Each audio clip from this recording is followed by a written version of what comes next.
Hello, everybody, and welcome back into the Big Ten Show, Ohio State edition, where we are bringing you, championship, post-national championship coverage from the Ohio State channel. Sorry, JR. Sorry to do it to you. But I'm Justin Adams. I am the one of the hosts here at the Big Ten Show. Sonny Verma in the middle, my co-host. Sonny, how you doing today? I'm doing wonderful. How are you?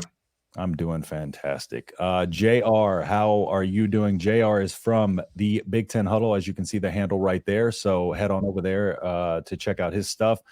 JR, anything you want to plug and how you doing today? Doing okay. I was much worse last night, so I feel relieved today. But things are good. Just got done live streaming an episode of the Big Ten Huddle. Go check it out. We do football and basketball, and just all Big Ten all the time over there. If you're a fan of a Big Ten team, we'll keep you informed. We'll let you know our thoughts, and it's a good time. So check it out. Yep, and I was on there a lot of cross work, so you'll be able to see a lot of the similar people if you like anybody on both channels across both channels. So if you don't like me, then just watch the next episode, I guess. So all right. Well, Sonny, I'm going to let you take over here. We're going to get into a little bit of the moves on the Ohio State offense, the transfer portal additions, as well as Sonny's about to go into. Just see the overall feel of the fan base. So, Sonny, go ahead. Yeah, I mean, there's going to be plenty to talk about the running backs and the other transfers that Ohio State has brought in. But I got to ask you, JR, and I mean this in the nicest way. Look, I'm an Illinois fan. We're not going to win a national championship anytime soon, but neither are our rivals. So I don't really have this sort of feeling. I don't even know what it feels like. So let me ask you, seeing Michigan hoist that trophy last night, what kind of feelings does that conjure up? Well, I turned it off when the interception happened, so I didn't see any hoisting other than maybe some pictures here and there. No, I think Ohio State fans are taking it fine. I think like a lot of I'm like a lot of them that think that this is probably going to be vacated of some sort, or there will probably be some kind of asterisk on the season. I know every media member is like trying to cozy up with Michigan fans right now and be like, "There's no asterisk," or "Let's not even talk about it." I know both of you guys are on the voice of college football from time to time, and there was a live call-in show I was going to call into with Mark Rogers before the championship, and he was even like, "We're not talking about it at all," and I was like, "Okay, I'll respect it. It's your show," but like Ohio State fans know this was not a real championship. You cheated the past 2 years. You cheated half of this season. Your coach wasn't even coaching half the season. All the credit into the world. We congratulate Michigan fans. They got their win. But there are plenty of jokes of asterisks, and the asterisk looks kind of like a Walmart logo, and so that funny stuff, and all those things aside with it. But Michigan fans are happy. Ohio State fans are going to do their best to you know give it back to them a little bit, and that's what the rivalry is. Sonny fell asleep, apparently, while you were talking. So I put him to Sonny, sleep. Sonny can restart his camera there because he froze up. But just a little bit to add to that. Yeah. So as an Astros fan, right? Like I've been taking a little easier on them with the cheating stuff. The Astros won in 2017, but they didn't probably cheat in the championship. I get it that Michigan team may have won it regardless. But I do see, why Ohio State fans would feel some type of way because they played y'all, and you have no idea what was going on during that game or what kind of incentive they had to win that game. Because it was a close, tightly contested game. So, all right, well, I'll transition that over into my next question. The 2023 Buckeyes, right? Again, the Michigan loss is what knocked them out of the playoff contention. In your honest opinion, and I think last night proved that Ohio State is one of the two or three best teams in the country, Georgia being the other one. I mean, do you think Ohio State, and I said this from the beginning, I thought Ohio State should have had an argument for the playoff more than Florida State. What's your take on that? I mean, Ohio State should have been in the playoff. It was, a one-score loss. Ohio State was throwing at, the end zone to win the game over, what was the number 3 team in the nation at the time, which, then turned into the number 1 team in the nation. I think everybody can tell that this committee had no idea what they were doing No. this year. Do I think we would have won the playoffs? No, I don't think Kyle McCord was a national championship caliber quarterback, and I don't think we had a national championship caliber offensive line. So, but do I think they were one of the 4 best teams? I certainly think that. I think it was probably Michigan, Ohio State, Georgia, and then either in Alabama, Florida State, or Texas. Probably would have went with Texas just because they got the win there. But at the same time, Florida State, I mean, they had the undefeated season. They earned it. So, but I definitely think those 3 were the best teams. And Alabama, I don't want to say they got lucky, but they played their very best game that game after playing some very bad games against, South Florida, Auburn, the first half against Tennessee, all that stuff. So I think Ohio State put together a full season to show they were one of the top 4, but, that's the committee for you. We can complain all day. Yep. For all intents and purposes, the in my opinion, the top 4, if we're going by the 4 best teams, it should have been Michigan, Georgia, Ohio State, and I would say Alabama over Texas. I think Alabama would beat Texas if they played again. So Alabama had the higher ceiling than Texas, I think. Yeah, but definitely those 3. Those 3 for sure. So, Sonny, what's your take on that? The question I asked him is, does that confirm that Ohio State was one of the 4 best teams in the country? Should they have been in the playoffs? I wouldn't say confirm. Do I think that the 4 teams that you named were the 4 best teams in the country? Sure. Obviously going to 12 teams next year should alleviate some of this. But, I think Ohio State was clearly one of the 3 best teams. It can be argued who the 4th one was, but, again, Washington, an undefeated team, and they had those impressive wins over Oregon. I think, I would have put Florida State in, just based on merit. But, if the question is who are the 4 best teams, I think you got it right. Should those 4 teams have been in the college playoff this year? I think we'd be jumping a lot of hurdles to make that happen. I think what happened is just it's the classic case of losing, the timing of losing. It's been like that throughout football. Before the playoff, it was even more impactful. If you lose earlier in the season, i.e., what was it, JR? Y'all lost to Oregon the opening game. Y'all got down big to Oregon the opening game, came back and made the playoff and won out. And that stuff happens. Whereas if you lose late in the season, it just, like Georgia, just knocks you out of the equation. And I think that's 2021. 2021. Yeah, that's what it was. Yeah, they didn't make the playoffs that year. They made it the next year, though. They played Utah in the Rose Bowl that year. Yeah, but they But they would have been in if they had beat Michigan. Exactly. Yeah, they were in a position to get in, whereas if they would have lost that game later in the season, they wouldn't have been.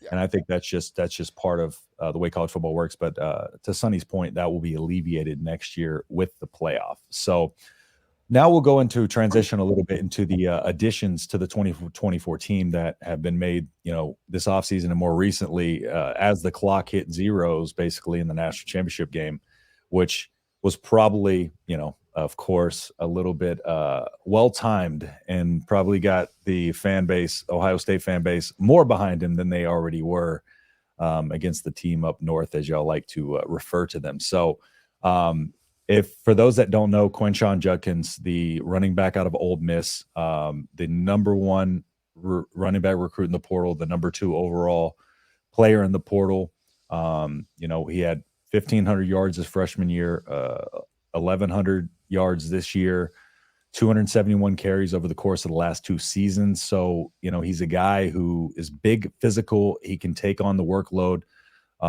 16 touchdowns last year, 15 touchdowns this year. He can do a little bit of everything. So what is your, JR, what's your overall take on Quinshon Judkins and how he helps this offense?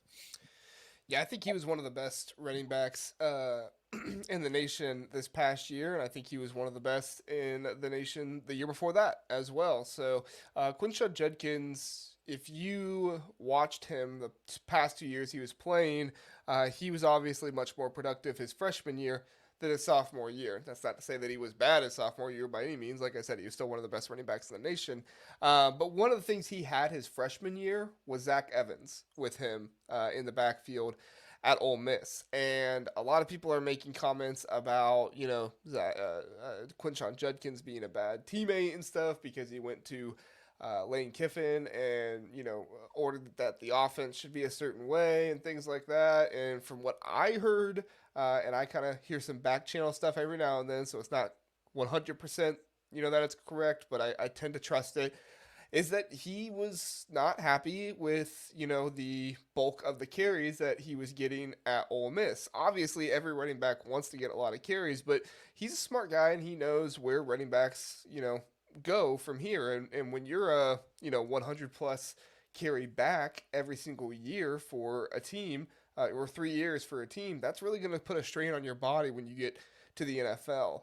They had a good backup running back in Ulysses Bentley, I think is his name, or Bennett, Ulysses Bennett, this year. And from everything I heard, he was vying for more touches for the backup in addition to him. So that way he could have a little bit less wear and tear on his body and be better suited.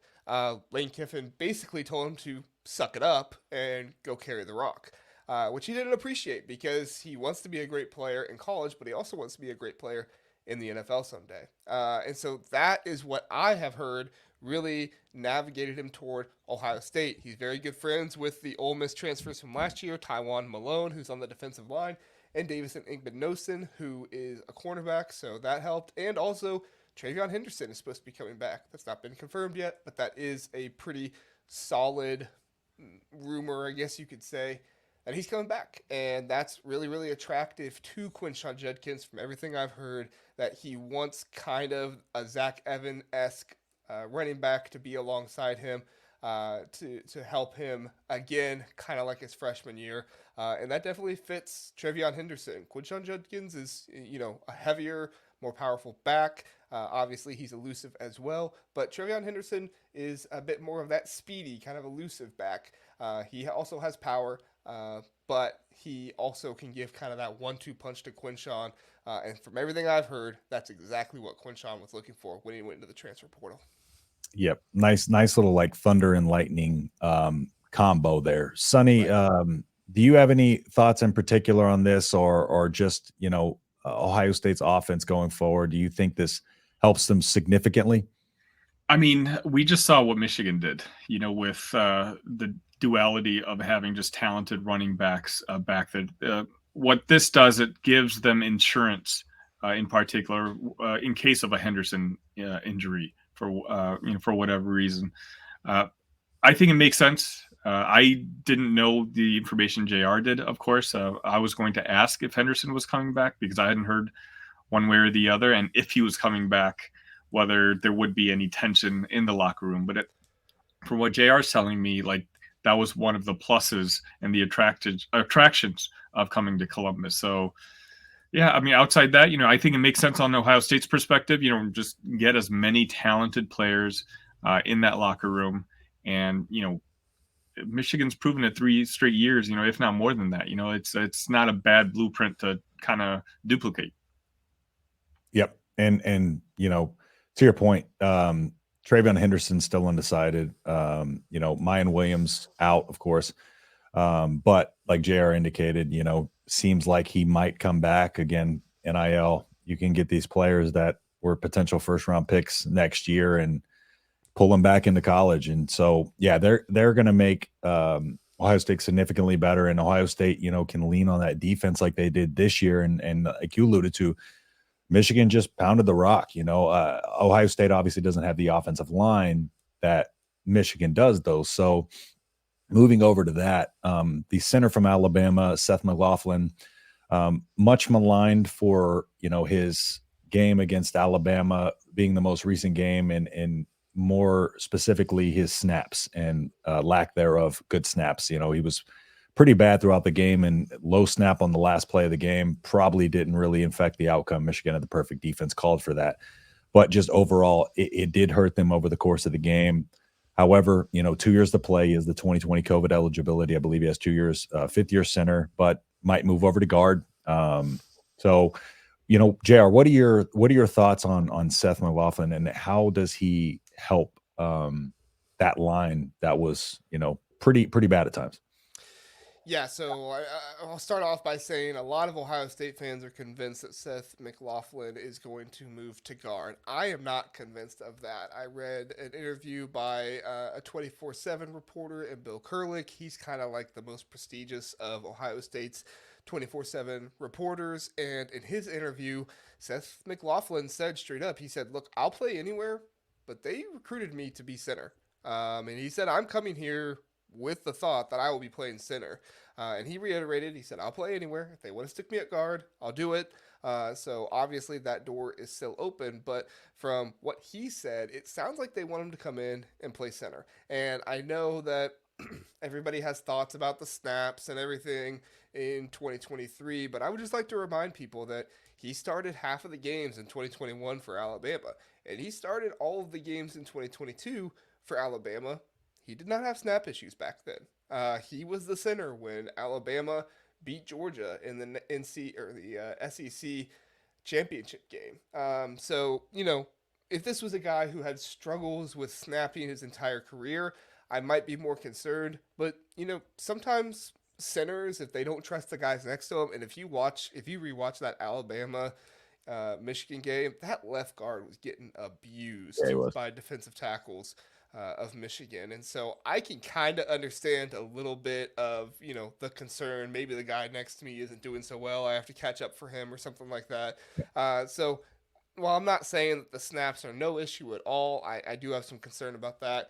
I don't think I'm quite as concerned as maybe some people are, and maybe some Ohio State fans are that are just listening to Michigan fans tell them, "You got a center who can't snap the ball," because that's what rivals do.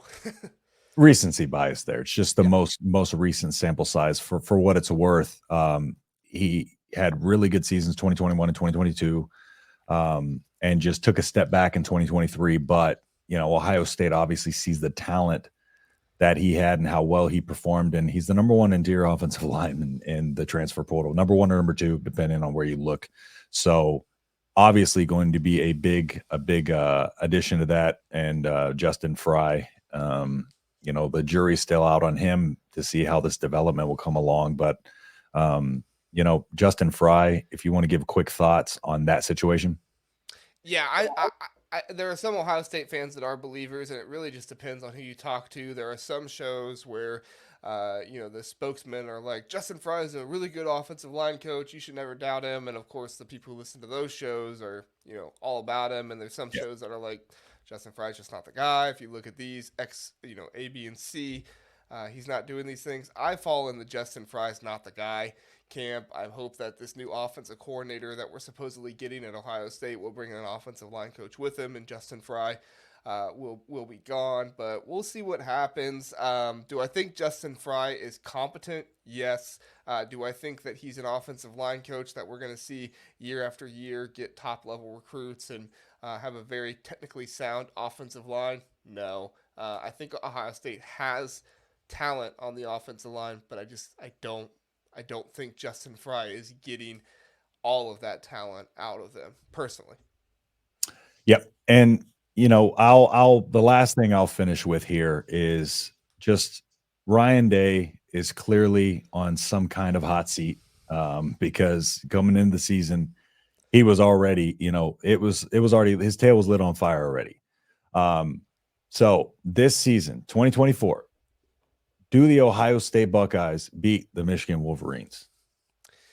I know a lot of people think that, Michigan's losing all these players. They have 44 seniors and stuff like that. But in the age of COVID year and everything else, I think like 30 of those guys can still come back or something like that. It's some kind of wild number like that. I think honestly a lot of it is going to be determined by what happens to Michigan this offseason. If nothing happens to Michigan, I think they come back with a really good team. J.J. McCarthy might just come back this next year. Jim Harbaugh might be there. And even if Jim Harbaugh isn't there, Sharon Moore is going to be there, who beat Ohio State when he was the interim head coach for their game. So I think regardless, the rivalry is always very, very difficult. But if you see a Michigan team that doesn't get sanctions or really strict things put upon them, you can see a really talented Michigan team again.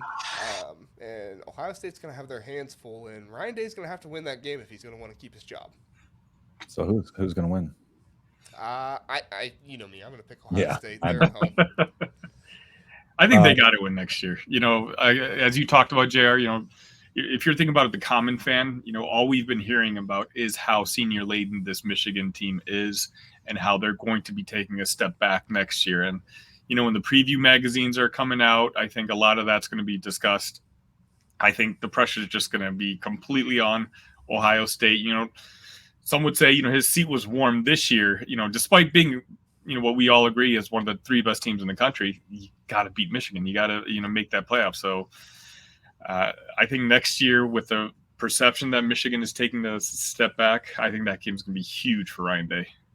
And it's only going to get hotter, too, because Mike Vrabel just got fired from Tennessee. And, he's an Ohio State alum, coached at Ohio State, the linebackers and the defensive line. And Ohio State fans really, really want Mike Vrabel if Ryan Day does not turn out to be the guy.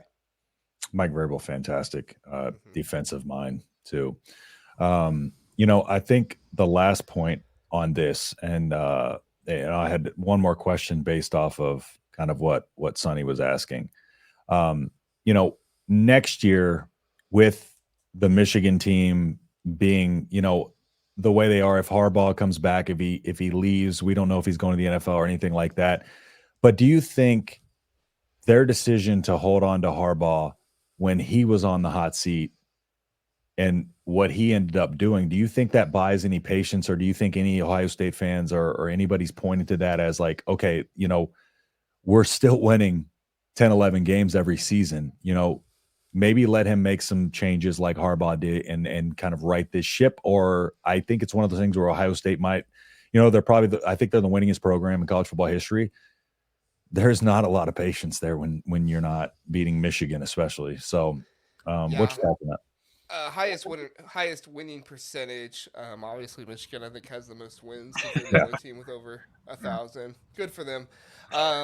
They've been playing football for a long time. Yeah, we're going like Harvard years. No, I think I think no matter what happens, if Ohio State loses to Michigan, the fans will want Ryan Day to pay, and they'll want Ryan Day out the door. The administration does not often stick with kind of the craziness of Ohio State fans. You can see kind of what's been going on with Chris Holtmann. Fans have wanted him gone for 4 or 5 years over there just because he's not made a Sweet 16, which I have my thoughts on that too, but we'll save that for a different episode. But I think that it will really depend on the homework that Ohio State's administration does in the offseason. Ohio State is one of those programs where if you're thinking about firing your coach, you don't fire him and just hope you can hire the right guy. If you're going to fire your coach, you're going to have a guy there who's waiting and who's available to do that. And that could be Mike Vrabel. I don't know. I don't know if he likes college football. I don't know if he jumped to the NFL because he hates recruiting. Who knows? Money is obviously a big factor as well. But we'll see.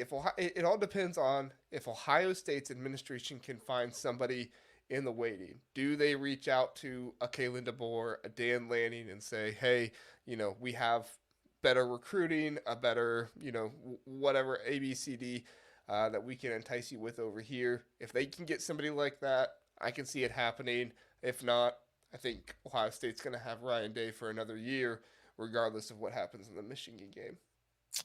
Absolutely. Well, JR, I appreciate you stopping in. I appreciate you giving your thoughts on everything. I know you're working hard, so slide on over to the Big Ten Huddle. Make sure you go check out, subscribe what they're doing over there. If you like what we're doing here, please like, comment, subscribe. Comment your thoughts. Do you think Ohio State beats Michigan next year? I'm curious to know everybody's opinion, and what do you think the Ohio State team looks like next year? So give us your thoughts, and we'll we'll respond to those in the comment section. So appreciate everybody tuning in for another edition of the Big Ten Show, Ohio State edition. So anytime any news drops, we will be popping on here to let you know the latest in Big Ten football. So again, thanks everybody for tuning in, and we will catch you in the next episode. Peace.